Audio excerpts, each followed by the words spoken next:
India versus Pakistan में cease fire के बाद पाकिस्तान में लोग सीज फायर को जश्न के तौर पर देख रहे हैं, लेकिन हिंदुस्तान में लोग आज सवालों से भरे पड़े हैं। बीते 24 घंटों में 140 करोड़ भारतीय बार बार यह सोच रहे हैं कि क्या यह सीज फायर जरूरी था। क्या ऐसा हो गया कि एक रात में इंडिया सीज फायर को तैयार हो गया, क्योंकि यह लड़ाई पहलगाम के बाद इंडिया ने शुरू की थी, इस इरादे के साथ कि पाकिस्तान को इस बार ना भूलने वाला सबक सिखाया जाएगा। फिर क्या ऐसा हो गया कि पहले सीज फायर हुआ, उसके बाद जो खबरें आ रही थी उनको लेकर टीवी चैनल्स का जो स्टैंड था वो एकाएक बदल गया। मोदी साहब खामोश है, एक भी ट्वीट नहीं आया उनका, और उन्होंने देश को समझाया था कि लंबी शांति के लिए युद्ध समाधान है। वो कैसे शांत हो गए? वो इंडियन आर्मी जो पहली फौज बनी थी जिसने किसी परमाणु शक्ति को उसके घर में घुसकर ठोका था, और जो पाकिस्तान को बार बार कह रही थी कि हम आतंक पर हमला कर रहे हैं, तुम पलट कर मत आना, और पलट कर आओगे तो इससे बड़ा हमला करेंगे। वो क्यों सीज फायर को मान गए? क्या सीज फायर के बाद कुछ बहुत बड़ा छिपाया जा रहा है? वो खबर जो सीज फायर के बाद नगरोटा और वैष्णो देवी को लेकर आई थी, क्या वो सच थी?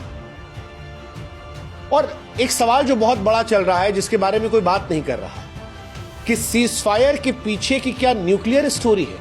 क्या वाकई में भारत ने पाकिस्तान के परमाणु ठिकानों पर हमला करके पाकिस्तान और दुनिया को चौंका दिया था? क्या इंडिया पाकिस्तान न्यूक्लियर वॉर के करीब थे? वो अमेरिका जो इंडिया पाकिस्तान की वॉर को लेकर कह रहा था कि हमें कोई इंटरेस्ट नहीं है, अचानक कैसे वो पाकिस्तान को पहले $1 बिलियन देता है, फिर सीज फायर करवाता है, फिर कश्मीर का भी जिक्र कर रहा है? क्या पाकिस्तान की परवाह अमेरिका को है या कोई और हित जो साधना है? मोदी साहब क्यों खामोश है? क्यों नहीं ट्वीट कर रहे शहबाज शरीफ और डोनाल्ड ट्रंप की तरह? क्या ये युद्ध विराम शांति की शुरुआत है या तूफान से पहले खामोशी? क्या यह वाकई में इतना सरल था? ये जानते हुए कि मोदी साहब पर लोग सवाल उठाएंगे, फिर भी भारत सरकार सीज फायर कर रही है, या कुछ ऐसा हुआ था जिसके चलते सीज फायर करना मजबूरी था, या कोई और कहानी? 11 मई 2025 को भारत और पाकिस्तान के बीच में जब सीज फायर की घोषणा हुई तो पाकिस्तान और दुनिया में कई लोगों को राहत मिली, लेकिन भारत सवालों से भरा पड़ा है। सवाल इसलिए क्योंकि इस सीज फायर के पीछे की कहानी में कई रहस्य हैं, बड़ी ताकतों के नापाक खेल भी इसमें छिपे पड़े हैं। इसलिए आज कुछ अपने अनुभव से, कुछ भारत पाकिस्तान को कवर करने वाले रिपोर्टर्स और जानकार लोगों से संवाद करके आज वो सवाल जो आपके मन में है, उन सवालों के जवाब हम आपको देने आए हैं। हालांकि हम चाहते हैं कि आप भी हमारी एक मदद करें, हमारे व्हाट्सएप चैनल से जुड़े। लिंक हमने डिस्क्रिप्शन में और कमेंट सेक्शन में पिन कर रखा है। आप जुड़ेंगे तो इससे हमारी ताकत बढ़ेगी और आप तक जल्दी हमारे वीडियोस पहुंचेंगे। अब आपके सवालों का जवाब। सबसे पहला सवाल कि वो क्या बदलाव थे जिनकी वजह से हमें लगने लगा कि कुछ छिपाया जा रहा है? तो बदलाव पहले आपको बताते हैं, उसके बाद आगे खबर बताएंगे। और टीवी चैनल्स और अखबार जो है वो अलग तरीके से बात कर रहे थे। 9 मई 2025 को ऑपरेशन सिंदूर के तहत जब हमने पाकिस्तान के 11 बड़े हवाई अड्डों को नष्ट किया, हमला किया, नुकसान पहुंचाया, तो सारे टीवी चैनल्स पर खबर अलग थी। टीवी चैनल्स का जोश जो था अलग था। इस घटना को ऐतिहासिक बताया जा रहा था, हमारे ब्रह्मोस का जिक्र करके तारीफ की जा रही थी, और इंडिया में जोश एक्चुअली बहुत हाई था। उसी बीच में खबर आई कि पाकिस्तान में किराना हिल्स, सरगोथा के पास भी इंडियन आर्मी ने हमला किया है। इंडिया की मिसाइल्स जो है वहां गई है ब्रह्मोस, और ये वो इलाका है जिसको ये माना जाता है कि पाकिस्तान यहां अपने परमाणु हथियार रखता है। इसी बीच में एक भूकंप के झटके की भी खबर आई। ये माना गया कि इंडिया ने हमला किया, शायद उसकी वजह से भूकंप आया, और पाकिस्तान के लिए बहुत बड़ा झटका है। पाकिस्तान के अंत की बात मानी जा रही थी, लेकिन सडनली 10 मई की सुबह सब बदल गया। परमाणु ठिकाने पर हमले वाली खबर जो है गायब हो गई। उसके बाद सोशल मीडिया, टीवी पर जो ऑफिशियल लोग थे उनकी आवाज, स्टैंड चेंज होने लगा। Even people like Omar Abdullah जो स्ट्रांग स्टैंड ले रहे थे, उनके ट्वीट्स भी सॉफ्ट होने लगे, और यहीं से सवाल उठने लगे कि क्या कुछ छिपाया जा रहा है, क्योंकि भारत के विदेश सचिव विक्रम मिश्री, उन्होंने शांति का ऐसे कदम बता दिए, जबकि थोड़े समय पहले वो स्ट्रांग स्टैंड लिए हुए बैठे थे। और कई सारे और भी सिम्टम्स, जैसे मैंने उमर अब्दुल्ला का जिक्र किया कि उनका स्टैंड काफी चेंज था। नगरोटा वाली खबर, वैष्णो देवी वाली खबर का जिक्र बहुत हो रहा था। क्योंकि सोशल मीडिया पर इनको लेकर लाखों लाखों पोस्ट कर दिए गए थे, लेकिन टीवी में ये खबरें नहीं आ रही थी। मेन स्ट्रीम मीडिया इसे नजरअंदाज कर रहा था। ये सवाल नहीं उठा रहा था कि सीज फायर के बाद भी क्या युद्ध विराम का उल्लंघन किया जा रहा है, जबकि तमाम ऐसे जर्नलिस्ट थे जिन्होंने खुद वीडियोस डाले कि हम ये देखिए रिकॉर्ड कर रहे हैं कि कश्मीर में अभी भी हमला हो रहा है, ड्रोन्स आ रहे हैं। मंत्री जो थे वो खामोश थे, किसी भी मंत्री ने कोई भी ऐसा बड़ा बयान नहीं दिया, जबकि पाकिस्तान को लेकर आमतौर पर लोग वोकल होते हैं। अब क्या सरकार इस विषय पर शांत होना चाह रही थी, कुछ छिपाना चाह रही थी कि हालात और ना बिगड़े? ये बहुत सारी बातें हैं जो इशारा कर रही हैं कि सरकार और मीडिया कुछ बड़ा छिपा रहे थे।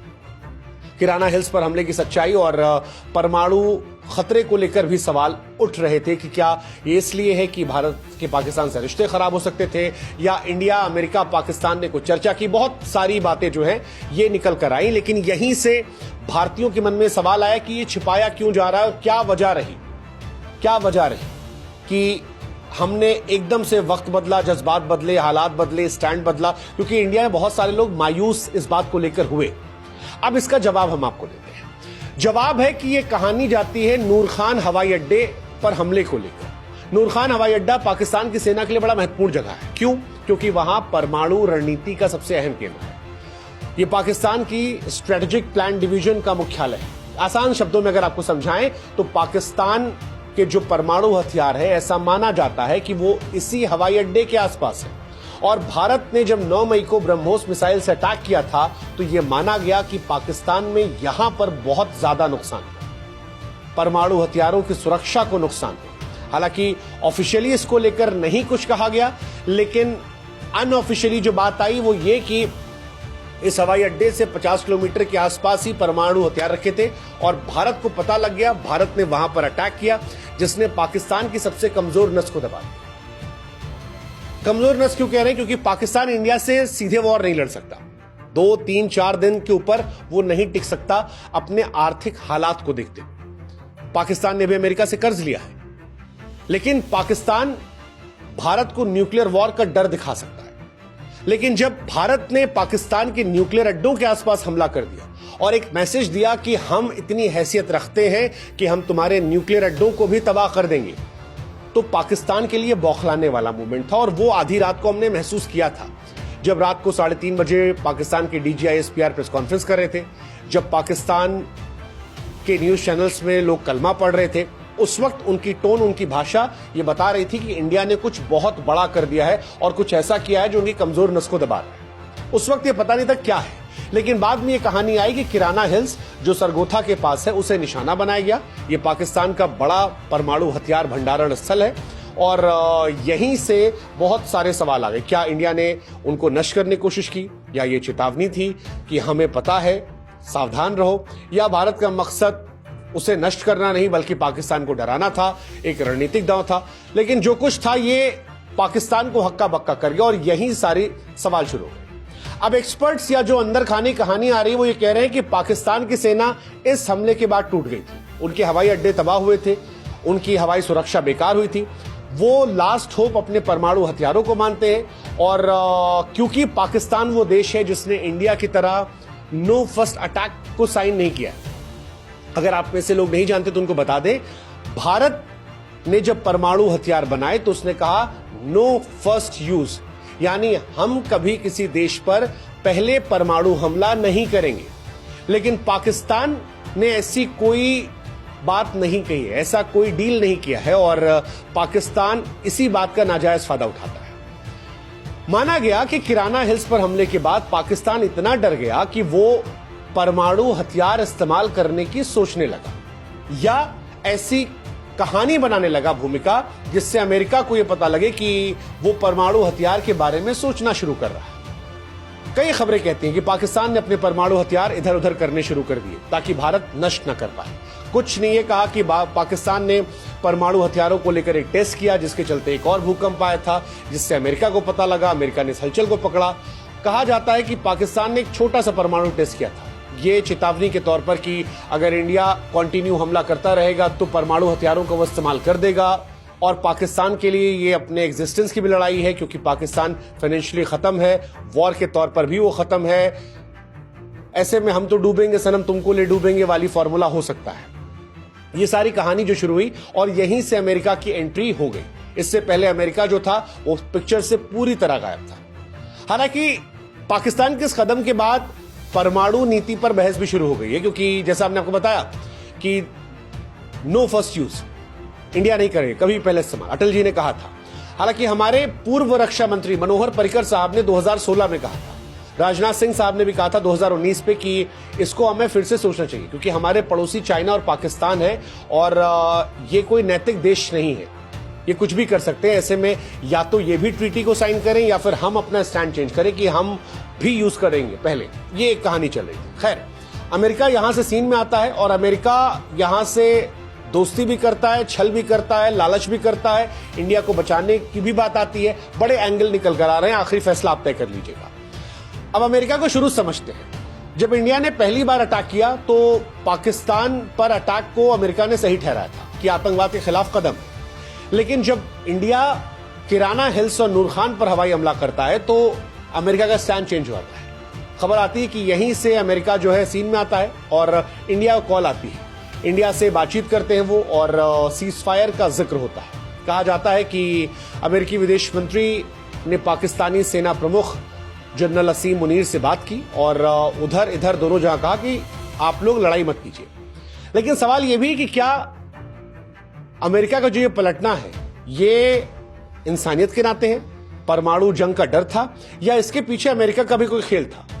ज्यादातर एक्सपर्ट्स ये मानते हैं कि अमेरिका का भी इसमें गंदा खेल था। अमेरिका ये बात जान गया था कि इंडिया जो है इस बार स्ट्रांग स्टैंड ले रहा है। इंडिया पाकिस्तान को घर में घुसकर ठोक रहा है और जैसा कि हमने कहा कि पहली फौज इंडियन फौज है जिसने किसी परमाणु देश में जाकर हमला किया। इंडिया पाकिस्तान के परमाणु अड्डों पर हमला कर रहा था, यानी इंडिया मेंटली क्लियर था कि तुम आगे बढ़ोगे, हम किस हद तक जाएंगे और तुम्हें कैसे हम खत्म कर देंगे।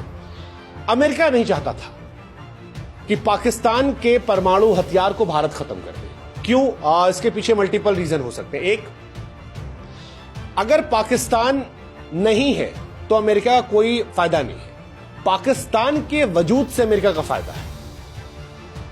पाकिस्तान के जरिए अमेरिका कभी भी इंडिया या चाइना पर दबाव बना सकता है और अमेरिका अपनी बादशाहत के लिए किसी हद तक जाता है। हम सब ने देखा है कैसे उसने लादेन को खड़ा किया, फिर लादेन को ठोक दिया। हर दुनिया के देश में जाता है, पहले दोस्ती करता है, पैसा कमाता है और जब काम खत्म हो जाता है तब बर्बाद कर देता है। पाकिस्तान का होना अमेरिका के लिए हमेशा फायदेमंद है और अमेरिका और पाकिस्तान के रिश्ते पुराने रहे। बीते 10-15 सालों में भारत के साथ व्यापारिक रिश्तों के चलते अमेरिका थोड़ा साइड हुआ था, बट पाकिस्तान के एग्जिस्टेंस से वो चाइना को कंट्रोल कर सकता है। एक कहानी ये गई। दूसरी कहानी ये थी कि भारत की ब्रह्मोस मिसाइल की ताकत ने एक्चुअली अमेरिकी कंपनियों को डराया, बिकॉज ये बिजनेस की कहानी है। अमेरिकी कंपनियां नहीं चाहती कि भारत पूरी तरह आत्मनिर्भर हो जाए, इससे उनके हथियारों की बिक्री घट जाएगी और अगर दूसरे देश भी भारत से हथियार खरीदने लगे तो अमेरिका को ये परेशान कर देगा। और यहीं से कहानी शुरू होती है कि अमेरिका का इंटरफेयर करना चिंता थी, ताकत दिखाने की कोशिश थी या फायदा अपना देखना था। क्योंकि अमेरिका इतनी तेज आता है कि लगता है कि यार अमेरिका को कितनी परवाह है। मतलब ये सारी कहानियां आती हैं, डोनाल्ड ट्रंप का ट्वीट आता है, सडनली डोनाल्ड ट्रंप ने कह दिया कि हम कश्मीर भी बचा लेंगे। डोनाल्ड ट्रंप कहते हैं कि पाकिस्तान में सब किया जाएगा, वो महान देश है। शहबाज शरीफ बिल्कुल पैर छूने को तैयार हैं। आज खबर भी आ गई कि पाकिस्तान में अमेरिका के एक्सपर्ट्स जो हैं वो गए हैं। क्या ये परमाणु जंग का डर था या कुछ और था? मतलब नूर खान हमला, किराना हमला यहां पर पाकिस्तान को हिला रहा था और यह माना जा रहा था कि अगर परमाणु हथियारों का इस्तेमाल होता है तो फिर ये दुनिया में तबाही ला सकता है। तो एक लॉजिक हो सकता है कि अमेरिका ने इंटरफेयर किया शांति लाने के लिए। दूसरा हो सकता है कि अमेरिका ने इंटरफेयर किया इसलिए ताकि उसकी हथियारों की बिक्री चलती रहे, इलाके में संतुलन बना रहे। वैसे भी पाकिस्तान को मारकर कर्जा भी तो लेना है। पाकिस्तान खत्म हो गया तो कर्जा कौन वापस करेगा? और हिंदुस्तान के साथ इस वक्त अमेरिका बहुत व्यापार कर रहा है, तो अगर हिंदुस्तान को भी नुकसान होगा तो भी अमेरिका का नुकसान है। तीसरा, जैसा हमने पैसों खेल बताया, ब्रह्मोस हथियार जैसी तकनीक जो है वो अमेरिका को परेशान कर रही है और बिजनेस उनका खराब होगा। लेकिन एक और इंपॉर्टेंट रीजन आता है चाइना से टक्कर का। पाकिस्तान में चीन ने परमाणु और सैन्य तकनीकों से बड़ा निवेश किया है और बीते कुछ सालों में पाकिस्तान चाइना के बड़े करीब गया है।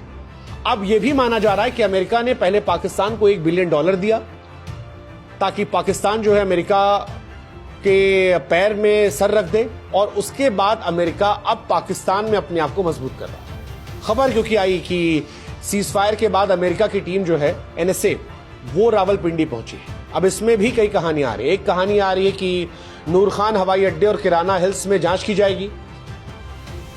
एक कहानी है कि पाकिस्तान में कुछ रेडिएशन हुआ है।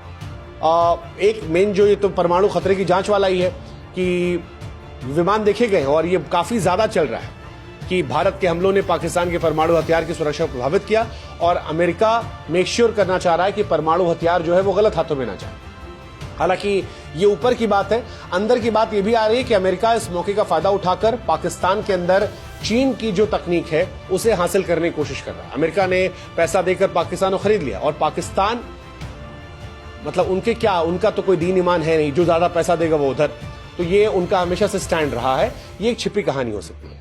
हालांकि इसी बीच में रेडिएशन की भी खबर आ रही है कि रेडिएशन लीक हुआ और ये कितना सच कितना फसाना पता नहीं, लेकिन ये सारी वो खबरें हैं जो अब अंदर खाने से चल रही है। कितना सच है ये सरकार को आकर क्लियर करना पड़ेगा। हालांकि ऐसा भी हो सकता है कि इनमें से बहुत सारा सच ऐसा हो जो कभी भी सामने ना आए। लेकिन एक सवाल जो लोगों के मन में आया कि युद्ध विराम के बाद क्या, क्योंकि अगर अमेरिका ने इंटरफेयर करके इस युद्ध को रुकवा दिया तो अब आगे क्या, क्योंकि बीती शाम भी सीजफायर उल्लंघन हुआ था।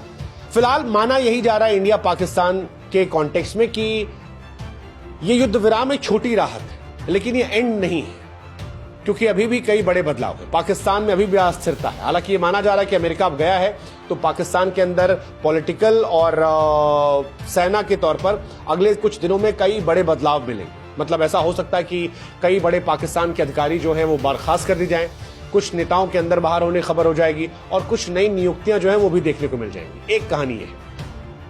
दूसरा, पाकिस्तान के अंदर अभी गिलगिट बाल्टिस्तान वाला मामला खराब हो गया है। पीओके को लेकर एक मौका है। हालांकि अमेरिका कश्मीर को लेकर इंटरफेयर करने की कोशिश कर रहा है। भारत ने क्लियर किया है कि आप कश्मीर को लेकर नेता मत बनिए, हम अपने हिसाब से देख लेंगे। एक कहानी ये है। परमाणु खतरे का जिक्र जो है वो तो लगातार चल ही रहा है कि क्या भारत अपनी पॉलिसी चेंज करेगा नो फर्स्ट यूज की, या पाकिस्तान की पॉलिसी को चेंज करवाया जाएगा।